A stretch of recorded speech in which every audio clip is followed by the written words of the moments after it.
हम गमों की जिंदगी जिया करते हैं, हम गमों की जिंदगी जिया करते हैं, शराब को उठा कर पिया करते हैं।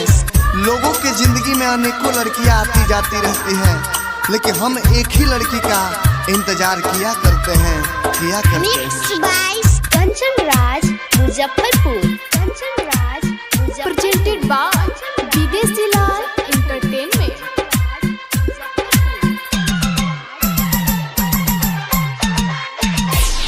दारू बनल सहारा हो, दिल रोता है बेचारा हो। दारू बनल सहारा हो, दिल रोता है बेचारा हो।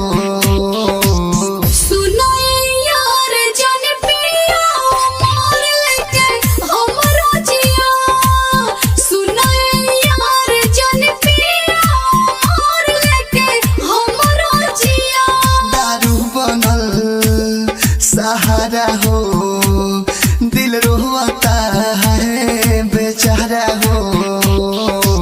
सुनो यार जन पिया मोर लेके हमरो जिया, सुनो यार जन पिया मोर लेके हमरो जिया। Presented by Videshi Lal entertainment. Mix by Kanchan Raj Muzaffarpur, Kanchan Raj Muzaffarpur, Balaji recording studio Jadavpur. तू ही नहीं बारू तो जी के करबो का, दुनिया लगता बहुत खराब हो।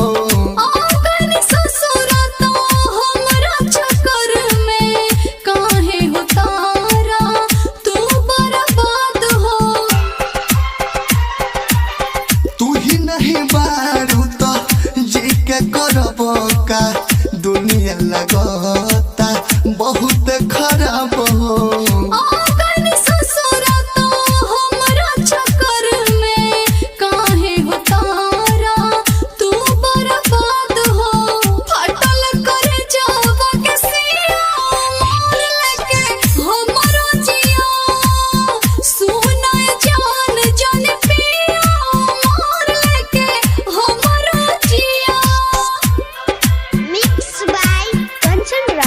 मुजफ्फरपुर, कंचन राज मुजफ्फरपुर, कंचन राज मुजफ्फरपुर। दूरग से दरदी अनसुख जानम गइलू तू हो, काहे रुला के खुश न बानी तोहरा चलते, यादों विदेशी के लगिया के। दूरग से दरदी समुरारी के तुम गइलू काहे रुला के। खुश न बानी तोहरा चलते, यादों विदेशी के लगिया के। चौवन बुझाई गम दे हो मोर लेके हमरो जिया, सुनो जान जन पिया मोर लेके हमरो जिया। दारू बनल सहारा हो, दिल रोता है बेचारा हो।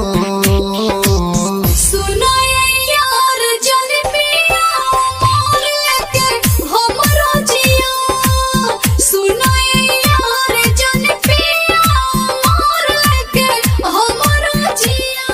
बालाजी रिकॉर्डिंग स्टूडियो विदेशी लाल एंटरटेनमेंट।